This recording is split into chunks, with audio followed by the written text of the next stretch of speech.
কোটিপতির হাসি ফরমান। কথা বুঝছেন?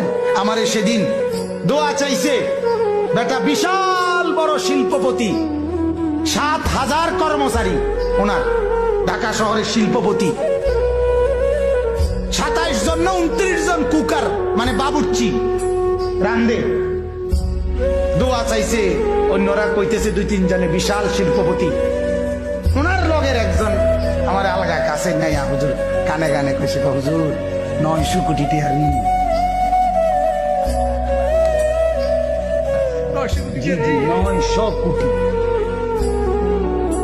900 কোটি টাকা ঋণ। তুই বড় লোক, কথা বলেন না কেন? এটা বড় লোক। তাহলে এই হাসি ফরমালিন না? কথা বলেন না কেন? এই হাসি তো কিস্তিওয়ালা হাসি। কথা বলেন? তার হাসি তো লোনের হাসি, হাসি লোনে লইছে। কথা বলেন।